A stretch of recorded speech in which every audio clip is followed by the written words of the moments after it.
મૂર્ખ સ્ત્રીઓ, તમારા આવા જ જળ ચઢાવવાને કારણે આજે તમે પાપી બની ગઈ છો. મારી પૂજા પૂરા સાચા મનથી કરો, અન્યથા પાપના ભાગીદાર બનવા તૈયાર રહો. દેખાડો મને પસંદ નથી. નમસ્કાર મિત્રો, આપ સૌનું હાર્દિક સ્વાગત છે. આજના વિડીયોમાં આપણે જાણવાનો પ્રયાસ કરીશું કે તે કઈ સ્ત્રીઓ છે જેણે શિવલિંગ પર જળ અર્પણ ન કરવું જોઈએ અને તેની પાછળ કયા ધાર્મિક કારણો જણાવવામાં આવ્યા છે. મિત્રો, પ્રાચીન સમયની વાત છે. કૈલાશ પર્વત પર માતા પાર્વતી ભગવાન શિવની સમીપ આવે છે. તેઓ વિનમ્ર ભાવે તેમને પ્રણામ કરે છે અને એક જિજ્ઞાસા સાથે પ્રશ્ન પૂછે છે. હે પ્રભુ, આપ જ આ સૃષ્ટિના આદિ છો અને આપ જ અંત છો. આપની ઈચ્છાથી જ કાળ સમસ્ત પ્રાણીઓને પોતાના અધીન કરે છે. પરંતુ આજે હું આપના શ્રી ચરણોમાં એક જિજ્ઞાસા લઈને આવી છું. પ્રભુ, કૃપા કરીને મને જણાવો કે શિવલિંગ પર જળ અર્પણ કરવાના નિયમો શું છે. કઈ સ્ત્રી શિવલિંગ પર જળ ચઢાવી શકે છે અને કઈ સ્ત્રીને જળ ન ચઢાવવું જોઈએ. આ વિષયમાં મને વિસ્તારથી જ્ઞાન પ્રદાન કરો અને મારા મનની તમામ શંકાઓ દૂર કરો.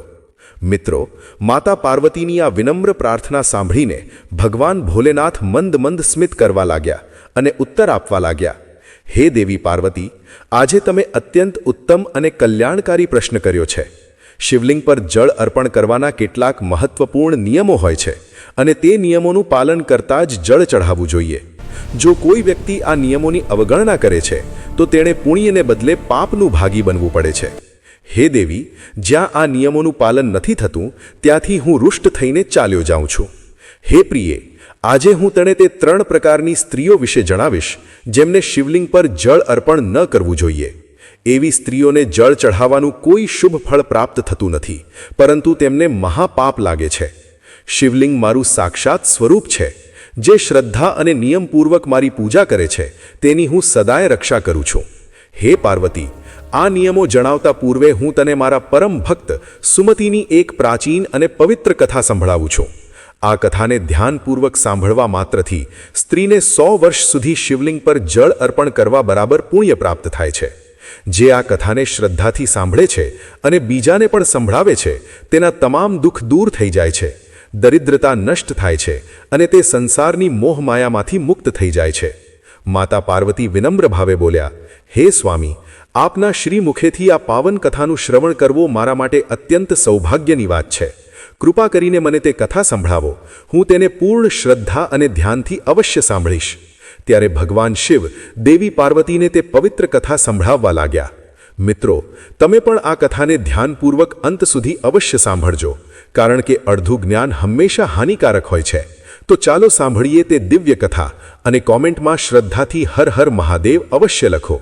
મિત્રો, ત્યારે ભગવાન શિવ કહેવા લાગ્યા, હે દેવી પાર્વતી, આ ખૂબ જ પ્રાચીન કાળની વાત છે. દેવપુરી નામની નગરીમાં સુખદેવ નામનો એક બ્રાહ્મણ નિવાસ કરતો હતો. તે અત્યંત બુદ્ધિમાન, રૂપવાન, ગુણવાન તથા તમામ શાસ્ત્રોમાં પારંગત હતો. તેણે વેદોનો પણ ગહન અભ્યાસ કર્યો હતો. તે નગરીની નજીક એક અન્ય નગર હતું જ્યાં સુધર્મા નામનો એક વિદ્વાન બ્રાહ્મણ રહેતો હતો. તેને એક પુત્રી હતી જેનું નામ સુમતી હતું. સુમતી બાળપણથી જ ભગવાન શિવની મોટી શ્રદ્ધા અને સેવાભાવથી ભક્તિ કરતી હતી. તે દરરોજ પ્રાતઃકાળે ઉઠીને સ્નાન કરતી, વિધિ વિધાનથી પૂજા અર્ચના કરતી અને શિવલિંગ પર જળ અર્પણ કર્યા પછી જ પોતાની દિનચર્યાનો આરંભ કરતી હતી.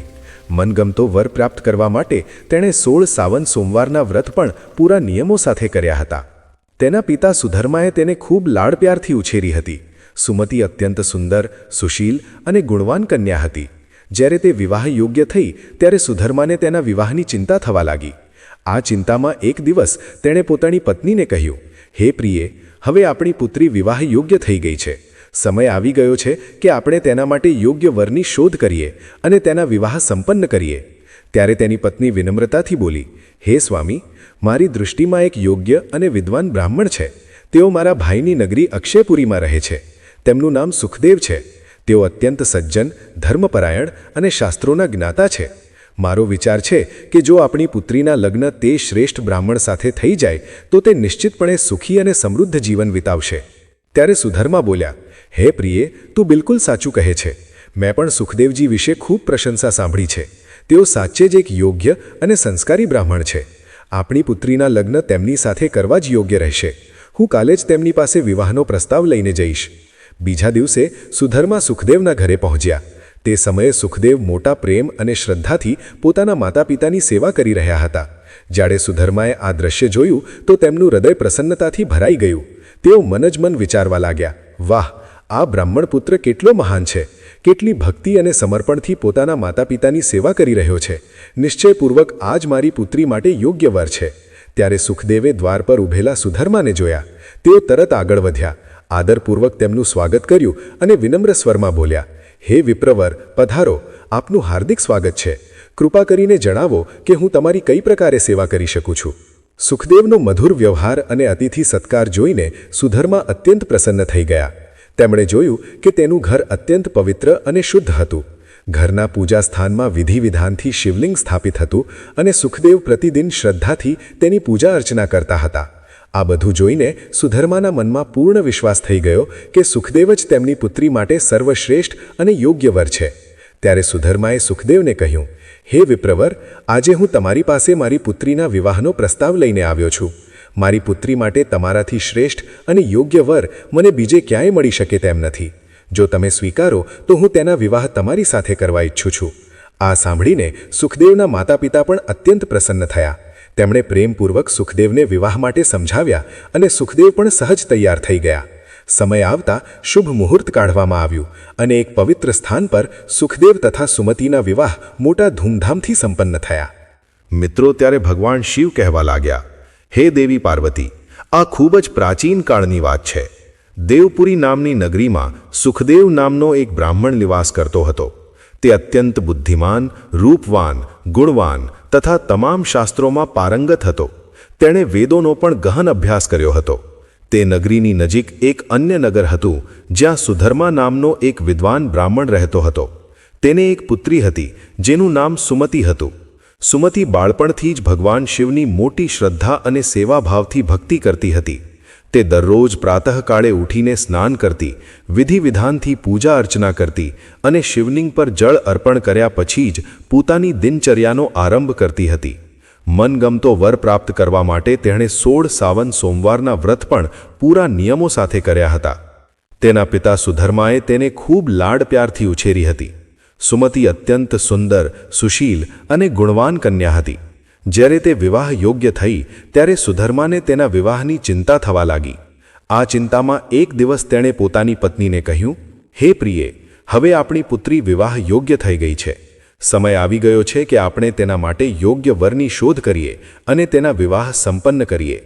ત્યારે તેની પત્ની વિનમ્રતાથી બોલી, હે સ્વામી, મારી દૃષ્ટિમાં એક યોગ્ય અને વિદ્વાન બ્રાહ્મણ છે. તેઓ મારા ભાઈની નગરી અક્ષયપુરીમાં રહે છે. તેમનું નામ સુખદેવ છે.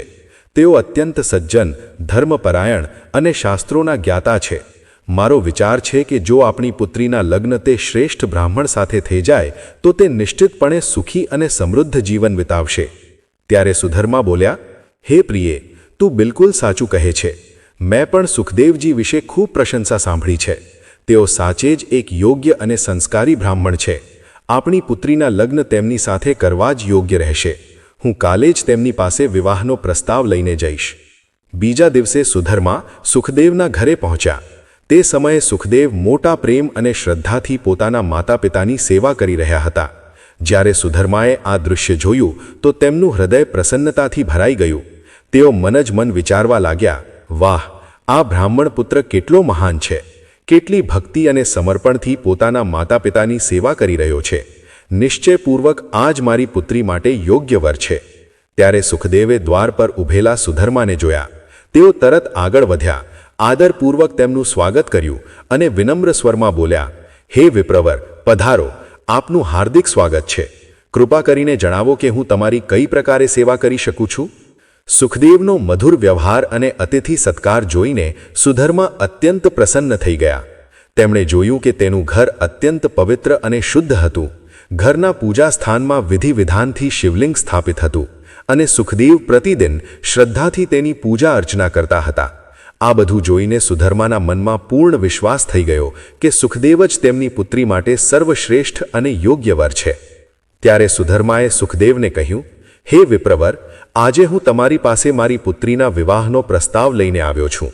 મારી પુત્રી માટે તમારાથી શ્રેષ્ઠ અને યોગ્ય વર મને બીજે ક્યાંય મળી શકે તેમ નથી. જો તમે સ્વીકારો તો હું તેના વિવાહ તમારી સાથે કરવા ઈચ્છું છું. આ સાંભળીને સુખદેવના માતા પિતા પણ અત્યંત પ્રસન્ન થયા. તેમણે પ્રેમપૂર્વક સુખદેવને વિવાહ માટે સમજાવ્યા અને સુખદેવ પણ સહજ તૈયાર થઈ ગયા. સમય આવતા શુભ મુહૂર્ત કાઢવામાં આવ્યું અને એક પવિત્ર સ્થાન પર સુખદેવ તથા સુમતિના વિવાહ મોટા ધૂમધામથી સંપન્ન થયા. સુમતિનું સુંદર, મનમોહક અને સૌમ્ય રૂપ જોઈને સુખદેવ પણ અત્યંત પ્રસન્ન થયા. તે માત્ર રૂપવતી જ નહીં, પરંતુ ગુણવાન, શીલવાન અને ચરિત્રવાન પણ હતી. વિવાહ પછી જ્યારે સુમતિ પોતાના સાસરે પહોંચી ત્યારે તેણે તેના પતિ તથા સાસુ સસરાની પૂરા મનથી સેવા કરવાની શરૂ કરી દીધી. પોતાની મધુર વાણી અને શ્રેષ્ઠ વ્યવહારથી તેણે શીઘ્ર જ સૌના મન જીતી લીધા. તે દરરોજ તેના પતિ પહેલાં જાગતી, ઘરનું આંગણું સાફ કરતી, પછી સ્નાન કરીને પૂજા ઘરમાં જતી અને વિધિ વિધાનથી ભગવાન શિવની પૂજા કરતી. નિત્ય શિવલિંગ પર જળ અર્પણ કરતી અને બીલીપત્ર ચઢાવતી. દિવસભર ઘરના તમામ કાર્યો કરતી અને પરિવારના દરેક સભ્યને પ્રસન્ન રાખવાનો પ્રયાસ કરતી. રાત્રે પતિના ચરણ દબાવીને તેમના સૂઈ ગયા પછી જ પોતે વિશ્રામ કરતી. સુમતિમાં એક આદર્શ પતિવ્રતા નારીના તમામ ગુણ વિદ્યમાન હતા. તે પોતાના પતિને જ પરમેશ્વર માનીને તેમની સેવા કરતી હતી. તેણે ક્યારેય કોઈ અન્ય પુરુષ વિશે વિચાર પણ કર્યો નહોતો. તે સત્ય, ધર્મ અને પવિત્રતાનું પાલન કરનારી સ્ત્રી હતી. તેના આવા સાત્વિક અને સરળ સ્વભાવથી પ્રસન્ન થઈને માતા લક્ષ્મી પણ તેના પર કૃપા કરવા લાગ્યા. માનો સ્વયં લક્ષ્મી તેના ઘરમાં નિવાસ કરવા લાગ્યા હોય. તેના જીવનમાં સુખ, શાંતિ અને સમૃદ્ધિ વધવા લાગી. મિત્રો, ત્યારે ભગવાન શિવ આગળ કહેવા લાગ્યા, હે દેવી પાર્વતી, ધનની દેવી લક્ષ્મી તે જ સ્ત્રીઓ પર પોતાની કૃપા દૃષ્ટિ બનાવી રાખે છે જે પતિવ્રતા હોય છે અને સત્ય તથા ધર્મનું પાલન કરે છે. સુમતિની અંદર એક શ્રેષ્ઠ પતિવ્રતા નારીના તમામ ગુણ વિદ્યમાન હતા. પરંતુ હે પાર્વતી, હવે હું તને જણાવીશ કે તેની એક નાની સરખી ભૂલને કારણે તેનો આખો પરિવાર દુઃખોના અંધકારમાં ડૂબી ગયો અને તેના જીવનમાં ક્લેશ, અશાંતિ અને પીડાનું આગમન થઈ ગયું. એક દિવસની વાત છે. બીજા જ દિવસની સવારથી શ્રાવણ માસ આરંભ થવાનો હતો અને સંયોગવશ તે દિવસે અમાસ પણ હતી. તે દિવસે સુમતિએ બપોરના ભોજનમાં અનેક પ્રકારના શાકભાજી બનાવ્યા, જેમાં ડુંગળી, ફ્લાવર અને અન્ય સામગ્રી દહીં સાથે મેળવીને રાંધવામાં આવી હતી. સ્વાદ વધારવા માટે તેણે સાધારણ નમકનો પણ પ્રયોગ કર્યો. સાંજ પહેલાં આખો પરિવાર ભોજન કરીને વિશ્રામ કરવા ચાલ્યો ગયો. ભોજન એટલું સ્વાદિષ્ટ હતું કે થોડું શાક બચી પણ ગયું. બીજી સવારે સુમતિ અને સુખદેવે તે જ વધેલું ભોજન ગ્રહણ કરી લીધું. મિત્રો, કહેવાય છે કે તામસી આહાર મન અને ઇન્દ્રિયો પર વિપરીત પ્રભાવ પાડે છે. તેની જ અસર તે બંને પર પણ પડી અને સુમતિ પોતાના નિત્ય નિયમોથી ચૂકી ગઈ. દૈનિક શુદ્ધાચારનું પાલન કર્યા વિના જ તેણે શિવલિંગને સ્પર્શ કરી જળ અર્પણ કરી દીધું. આ પ્રકારે અજાણતા તેણે પૂજાની મર્યાદાનું ઉલ્લંઘન કરી દીધું. ત્યારથી જ તેના જીવનમાં વિપરીત પરિસ્થિતિઓનો આરંભ થયો. હવે આગળ ભગવાન ભોલેનાથ કહેવા લાગ્યા, હે દેવી પાર્વતી, દિવસે જે કંઈ થયું તે જોઈને હું અત્યંત ક્રોધિત થઈ ગયો. મારી પૂજાની પવિત્રતા ભંગ થતી જોઈ હું મારા જ ભક્તથી રૂષ્ટ થઈને ત્યાંથી ચાલ્યો ગયો. મારા ત્યાંથી જતાં જ સુમતિના જીવનમાં દુર્ભાગ્યએ પ્રવેશ કરી લીધો. તેના શરીર અને મનમાં મહામોહનો વાસ થઈ ગયો. તે મહામોહે તેને ધીરે ધીરે તમામ ધાર્મિક કાર્યોથી દૂર કરી દીધી. તેના દ્વારા કરવામાં આવેલા શ્રાવણ સોમવારના વ્રતોનું પુણ્ય પણ નષ્ટ થવા લાગ્યું. અજાણતા તેમણે લસણ, ડુંગળી જેવા તામસિક પદાર્થોનું સેવન કર્યું. સોમવારના વ્રતના દિવસે પણ સુમતિએ સાધારણ નમકનો ઉપયોગ કરી લીધો, જેનાથી તેનું વ્રત નિષ્ફળ થઈ ગયું. હે દેવી, જે વ્રતોથી મનુષ્યને મહાન પુણ્ય પ્રાપ્ત થાય છે તે જ વ્રત તેના માટે વ્યર્થ થઈ ગયા. તે અજાણતા પાપની ભાગીદાર બનતી જતી હતી. મહામોહના પ્રભાવથી સુમતિની બુદ્ધિ ભ્રમિત થઈ ગઈ. તેનું મન ધર્મ અને સંયમથી હટીને વિષય વાસનાઓમાં ગૂંચવાવા લાગ્યું. તેનો વિપરીત પ્રભાવ તેના પતિ પર પણ પડ્યો. તેનું મન પણ અસ્થિર અને ચંચળ રહેવા લાગ્યું. ધીરે ધીરે બંનેના જીવનમાંથી સંયમ સમાપ્ત થઈ ગયો અને તેઓ મર્યાદાઓને ભૂલવા લાગ્યા. પછી એક દિવસ અજ્ઞાનવશ તેમણે એવી ભૂલ કરી દીધી જેનાથી મોટો અનર્થ થઈ ગયો. હે પાર્વતી, શાસ્ત્રોમાં કહેવામાં આવ્યું છે કે કેટલીક અવસ્થાઓમાં સ્ત્રી પુરુષે અત્યંત સંયમ અને શુદ્ધતા રાખવી જોઈએ પરંતુ જ્યારે મનુષ્ય મોહ અને વાસનાને વશ થઈ જાય છે ત્યારે તે ધર્મ અધર્મનો વિચાર નથી કરી શકતો. તે જ પાપના પ્રભાવથી સુમતીના પતિના શરીરમાં ભયંકર રોગ ઉત્પન્ન થયો. તે અચાનક જમીન પર પડી ગયો. તેનું શરીર પીડાથી તડપવા લાગ્યું, અંગે અંગમાં બળતરા થવા લાગી અને તે અસહ્ય કષ્ટથી કણસવા લાગ્યો અને બૂમો પાડવા લાગ્યો, હાય, આ મારાથી શું અપરાધ થઈ ગયો? મારા દ્વારા આ કેવું ભયંકર પાપ થઈ ગયું? બધું જાણવા છતાં પણ મેં મહાપાપ કરી નાખ્યું. હે ભોલેનાથ, હવે મારી રક્ષા કોણ કરશે? કોણ મને આ કષ્ટમાંથી મુક્ત કરશે? તે દર્દથી કણસતો ભગવાન શિવને પુકારવા લાગ્યો. ત્યારે તેની કરુણ પુકાર સાંભળીને સુમતીની સાસુ તરત ત્યાં આવી પહોંચી. જેવી તેણે પોતાના પુત્રને તે અવસ્થામાં જમીન પર પડેલો જોયો, તેનું હૃદય કંપી ઉઠ્યું. તેનું શરીર રોગથી ગ્રસ્ત થઈ ગયું હતું. તે અસહ્ય પીડામાં છટપટાઈ રહ્યો હતો. આ દ્રશ્ય જોઈને તે શોક અને ક્રોધથી ભરાઈ ગઈ. ક્રોધમાં તેની આંખો લાલ થઈ ગઈ અને તેણે સુમતી તરફ જોતા કઠોર સ્વરમાં કહ્યું, અરે પાપણી, તે આ શું અનર્થ કરી નાખ્યો? પોતાના જ પતિનું જીવન સંકટમાં નાખી દીધું. તને જરા પણ ધર્મ અને મર્યાદાનું ધ્યાન ન રહ્યું. તારી જ ભૂલને કારણે આજે મારા દીકરાની આ દશા થઈ છે. તેના શબ્દો બાણની જેમ સુમતીના હૃદયમાં વાગવા લાગ્યા. પોતાના પતિની આવી દયનીય અવસ્થા જોઈને સુમતી ભયથી કાંપી ઉઠી. તેનો ચહેરો પીળો પડી ગયો. આંખોમાંથી આંસુ વહેવા લાગ્યા. તે ફૂટી ફૂટીને રડવા લાગી અને હાથ જોડીને બોલી, હે સાસુમા, મને ક્ષમા કરી દો. મારાથી બહુ મોટો અપરાધ થઈ ગયો છે. હું અજ્ઞાન અને દુર્બળતાના વશીભૂત થઈ ગઈ હતી. મારી જ ભૂલને કારણે આજે આ અનર્થ થયો છે. હું મારા અપરાધ માટે અત્યંત લજ્જિત છું. કૃપા કરીને મને ક્ષમા કરી દો. તે વિલાપ કરતી વારંવાર ક્ષમા માંગવા લાગી. પરંતુ તેની સાસુનું હૃદય ક્રોધ અને દુઃખથી ભરેલું હતું. તેણે કઠોર સ્વરમાં કહ્યું, અરે પાપણી, તું અત્યારે ને અત્યારે આ ઘરમાંથી જતી રહે. તારા જેવી અધર્મી સ્ત્રીનું આ ઘરમાં કોઈ સ્થાન નથી. તે મારા દીકરાના જીવનને દુઃખોથી ભરી દીધું છે. ખબર નહીં આગળ બીજો કયો અનર્થ કરીશ. તેના શબ્દોમાં ક્રોધ, પીડા અને નિરાશા સાફ દેખાતી હતી. આ સાંભળીને સુમતીનું હૃદય તૂટી ગયું. આંખોમાંથી આંસુ રોકાવાનું નામ નહોતા લેતા. કંપતા સ્વરે તે હાથ જોડીને બોલી, હે સાસુમા, હું ક્યાં જાઉં? મારા પતિ સિવાય આ સંસારમાં મારો કોઈ સહારો નથી. હું તેમને છોડીને કેવી રીતે જીવિત રહી શકું? કૃપા કરીને મને ઘરમાંથી ન કાઢો. તે રોઈ રોઈને વિનંતી કરવા લાગી. તેના આંસુ રોકાતા જ નહોતા. પરંતુ તેની સાસુનું હૃદય તે સમયે ક્રોધ અને દુઃખથી કઠોર થઈ ગયું હતું. તેણે કઠોર સ્વરમાં ઉત્તર આપ્યો, તું ક્યાંય પણ જતી રહે, મને કોઈ મતલબ નથી, પણ હવે આ ઘરમાં તારું રહેવું સંભવ નથી. આટલું કહીને તેણે સુમતીને ધક્કા મારીને ઘરની બહાર કાઢી મૂકી. બિચારી સુમતી રડતી કકળતી ઘરની બહાર નીકળી પડી. તેનું હૃદય પશ્ચાતાપથી ભરેલું હતું. તે વારંવાર પોતાની જ ભૂલને યાદ કરી પોતાને દોષ દેવા લાગી. આ બધું મારા કારણે જ થયું. જો મેં ધર્મની મર્યાદા ન તોડી હોત તો આજે આ દિવસ જોવો ન પડત. તેને કંઈ પણ સમજાતું નહોતું કે હવે ક્યાં જાય, કોની પાસે સહાયતા માંગે.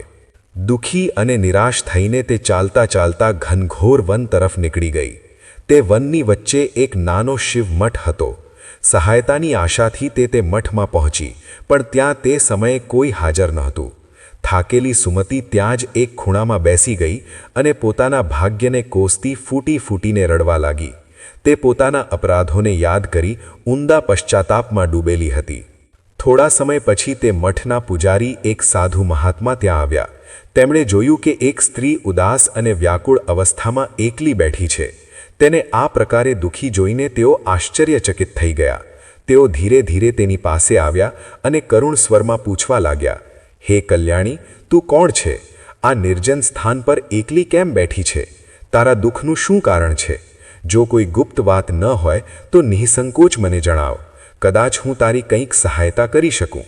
સંતના મધુર અને દયાળુ વચન સાંભળીને સુમતીની ધીરજ ખૂટી ગઈ. તેની આંખોમાંથી આંસુ વહેવા લાગ્યા. તે હાથ જોડીને વિનમ્ર સ્વરમાં બોલી, હે મુનિવર, મારું નામ સુમતી છે. મારા દ્વારા અજાણતા એક ઘોર પાપ થઈ ગયું. તે જ અપરાધને કારણે હું મારા પરિવારથી વિખૂટી પડી ગઈ છું. દુઃખ અને પશ્ચાતાપથી વ્યાકુળ થઈને જ આ સ્થાન પર આવી પહોંચી છું. આટલું કહેતા કહેતા તેનું ગળું ભરાઈ આવ્યું અને તે ફૂટી ફૂટીને રડવા લાગી. તેની કરુણ દશા જોઈને સાધુનું હૃદય દયાથી ભરાઈ આવ્યું. તેઓ સાંત્વના આપતા બોલ્યા, હે દેવી, તું આ શું કહી રહી છે? તારાથી એવું કયું પાપ થઈ ગયું છે કે તું આટલી વ્યાકુળ છે? નિસંકોચ થઈને મને બધું વિસ્તારથી જણાવ.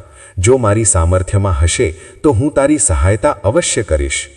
તેમના કોમળ અને આશ્વાસન ભરેલા શબ્દો સાંભળીને સુમતીને થોડી હિંમત મળી.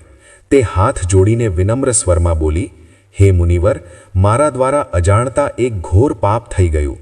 તે જ અપરાધને કારણે હું મારા પરિવારથી વિખૂટી પડી ગઈ છું. દુઃખ અને પશ્ચાતાપથી વ્યાકુળ થઈને જ આ સ્થાન પર આવી પહોંચી છું. આટલું કહેતા કહેતા તેનું ગળું ભરાઈ આવ્યું અને તે ફૂટી ફૂટીને રડવા લાગી. તેની દયનીય અવસ્થા જોઈને સાધુ મહાત્માનું હૃદય કરુણાથી ભરાઈ આવ્યું. તેઓ તેને ધીરજ આપતા બોલ્યા, દીકરી, ચિંતા ન કર. મનુષ્યથી ભૂલ થઈ જાય છે, પરંતુ સાચા પશ્ચાતાપ અને પ્રાયશ્ચિતથી પાપ અવશ્ય નષ્ટ થઈ જાય છે. જો તું સાચા મનથી ભગવાન શિવના શરણમાં જઈશ તો તને પાપોથી મુક્તિ મળી જશે. તું આ જ મઠમાં રહે. દરરોજ સ્નાન કરીને શિવલિંગ પર જળ અર્પણ કર, બીલીપત્ર ચઢાવ અને ભગવાન શંકરની ભક્તિ કર. તેઓ સમસ્ત સંસારના પિતા છે. જે પણ તેમના શરણમાં આવે છે તેનો ઉદ્ધાર નિશ્ચિત હોય છે. તારો પતિ પણ જલ્દી જ સ્વસ્થ થઈ જશે. સાધુના વચન સાંભળીને સુમતીના મનમાં આશાનું એક કિરણ જાગી ઉઠ્યું. તે જ શિવ મઠમાં રહેવા લાગી. દરરોજ પ્રાતઃકાળે સ્નાન કરીને બ્રહ્મચર્યનું પાલન કરતા શિવલિંગ પર જળ ચઢાવતી, બીલીપત્ર અર્પણ કરતી અને ભગવાન શિવને મિષ્ટાન્નનો ભોગ ધરાવતી. મઠમાં રહેલી ગાયોને ઘાસ નાખતી અને તેમની સેવા કરતી. દિવસભર મંદિરમાં બેસીને ભગવાન શિવની સ્તુતિ અને ભજન કરતી રહેતી. પોતાના પતિના કલ્યાણ માટે તેણે ફરીથી 16 સોમવારના વ્રત આરંભ કર્યા. આ પ્રકારે તેની ભક્તિ, સેવા અને તપસ્યા કરતાં કરતાં 1 વર્ષ વીતી ગયું. પરંતુ હે પાર્વતી, બીજી તરફ હું પણ તેની પરીક્ષા લઈ રહ્યો હતો. ફરીથી શ્રાવણ માસ આરંભ થયો. સાધુ મહારાજે તેને સમજાવતા કહ્યું, હે પુત્રી, આ આખા શ્રાવણ મહિનામાં તમામ સોમવારના વ્રત નિયમપૂર્વક કરવા. સદાય શિવજીનું ધ્યાન ધરવું અને કોઈ ભૂલ ન થવા દેવી. તામસિક પદાર્થોનું સેવન ન કરવું. પરહેજની વસ્તુઓથી દૂર રહેવું. શિવલિંગ પર ભૂલથી પણ તુલસીપત્ર કે કેતકીનું ફૂલ અર્પણ ન કરવું. પૂજામાં શંખનો ઉપયોગ ન કરવો અને શિવલિંગ પર હળદર, કુમકુમ કે સિંદૂર ક્યારેય ન ચઢાવવું. સાચા મનથી ભોલેનાથની આરાધના કરીશ તો તેઓ અવશ્ય તારી તમામ મનોકામનાઓ પૂર્ણ કરશે. સુમતીએ તમામ નિયમોનું પૂરી શ્રદ્ધાથી પાલન કર્યું. પરંતુ આટલા વ્રત અને ભક્તિ પછી પણ તેને કોઈ દિવ્ય અનુભવ નહોતો થઈ રહ્યો. ધીરે ધીરે તેના મનમાં નિરાશા ઘર કરવા લાગી. કદાચ ભગવાન મારી ભક્તિથી પ્રસન્ન નથી, તે વિચારીને તેનું હૃદય તૂટી ગયું. હતાશ થઈને એક દિવસ તેણે જીવન ત્યાગવાનો વિચાર કરી લીધો. તે શિવમઠ પાસે વહેતી નદીના તટ પર ગઈ. આંખોમાં આંસુ અને હોઠ પર હર હર મહાદેવનું નામ લઈને તે જળમાં ઉતરી ગઈ. પરંતુ ત્યારે જ એક અદ્ભુત ચમત્કાર થયો. જેવી તે જળમાં ડૂબી તે જ ક્ષણે કોઈ દિવ્ય શક્તિ તેને પાછી ઉપર લઈ આવી. જ્યારે તેણે આંખો ખોલી તો તેની સામે સ્વયં ભગવાન શિવ સાક્ષાત ઊભા હતા. તેમના તેજથી ચારે બાજુ પ્રકાશ ફેલાઈ ગયો. મિત્રો, સુમતીની અતૂટ શ્રદ્ધા, તપસ્યા અને ભક્તિથી ભગવાન શિવ અત્યંત પ્રસન્ન થઈ ગયા હતા. તેમણે તેને સાક્ષાત દર્શન આપ્યા. ભગવાન શિવને પોતાની સામે જોઈને સુમતી ભાવવિભોર થઈ ગઈ.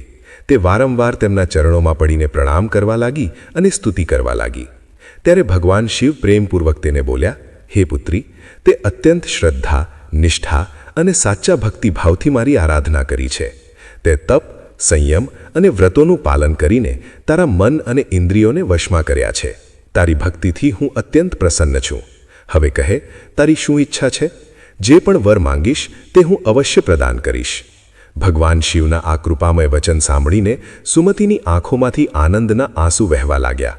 તે હાથ જોડીને વિનમ્ર ભાવે બોલી, હે પ્રભુ, આપ દયાળુ અને સર્વજ્ઞ છો.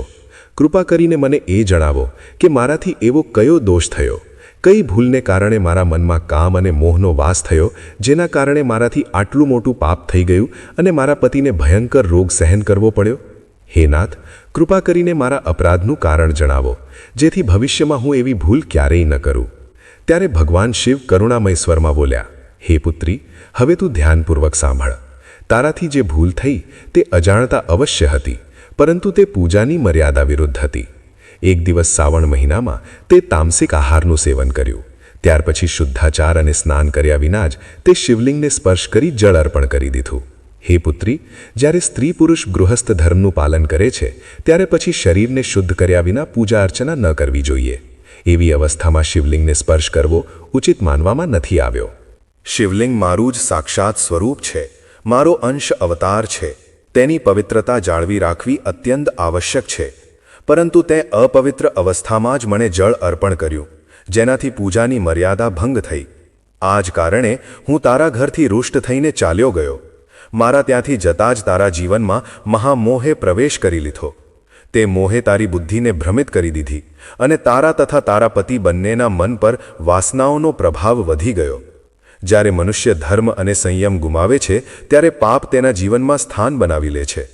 તે જ પાપના પ્રભાવથી તારા પતિને ભયંકર રોગે ઘેરી લીધો. ભગવાન શિવની વાણી સાંભળીને સુમતિ લજ્જા અને પશ્ચાતાપથી ભરાઈ ગઈ. તે હાથ જોડીને ફરી બોલી, હે પ્રભુ, મારાથી આ મોટો અપરાધ અજાણતા થઈ ગયો. હું અજ્ઞાનવશ ધર્મની મર્યાદાને સમજી ન શકી. મારી જ ભૂલને કારણે મારા પતિને આટલું કષ્ટ સહન કરવું પડ્યું. હે ભોલેનાથ, હવે આપ જ દયાળુ છો, આપ જ મારા રક્ષક છો. કૃપા કરીને જણાવો કે આ પાપનું પ્રાયશ્ચિત શું છે? હું કયો ઉપાય કરું જેનાથી મારા પાપ નષ્ટ થઈ જાય? ત્યારે ભગવાન શિવ કરુણામયી દૃષ્ટિથી તેની તરફ જોઈને બોલ્યા, હે સુમતિ, ચિંતા ન કર. તે તારા અપરાધનું પ્રાયશ્ચિત કરી લીધું છે. 1 વર્ષ સુધી તે પૂર્ણ સંયમ અને બ્રહ્મચર્યનું પાલન કર્યું. નિત્ય શ્રદ્ધાથી મારી પૂજા કરી, શિવલિંગ પર જળ અર્પણ કર્યું, બિલીપત્ર ચઢાવ્યા અને 16 સોમવારના વ્રત પણ નિયમપૂર્વક કર્યા. તારી તપસ્યા, પશ્ચાતાપ અને સાચી ભક્તિએ તારા તમામ પાપોને નષ્ટ કરી દીધા છે. હે પુત્રી, હવે તું પૂર્ણપણે પાપોથી મુક્ત છે. ભગવાન શિવના આ કૃપામય વચન સાંભળીને સુમતિનું હૃદય આનંદથી ભરાઈ ગયું. તેની આંખોમાંથી કૃતજ્ઞતાના આંસુ વહેવા લાગ્યા. તે હાથ જોડીને વિનમ્ર સ્વરમાં ફરી બોલી, હે પ્રભુ, આપની કૃપાથી હું પાપોથી મુક્ત થઈ ગઈ. હવે મારી એક વધુ વિનંતી છે. કૃપા કરીને મને એ જ્ઞાન પ્રદાન કરો કે કઈ અવસ્થાઓમાં શિવલિંગ પર જળ અર્પણ ન કરવું જોઈએ અને શિવલિંગની પૂજા તથા જળ ચઢાવવાના કયા કયા નિયમો છે, જેથી ભવિષ્યમાં મારાથી કે અન્ય કોઈ ભક્તથી એવી ભૂલ ક્યારેય ન ખાય. ત્યારે ભગવાન શિવ ગંભીર, શાંત અને ઉપદેશાત્મક સ્વરમાં બોલ્યા, હે પુત્રી, હવે હું તને શિવલિંગ પર જળ અર્પણ કરવાના નિયમો જણાવું છું. તું તેમને ધ્યાનપૂર્વક સાંભળ અને સદાય સ્મરણ રાખ. શિવલિંગ અત્યંત પવિત્ર છે.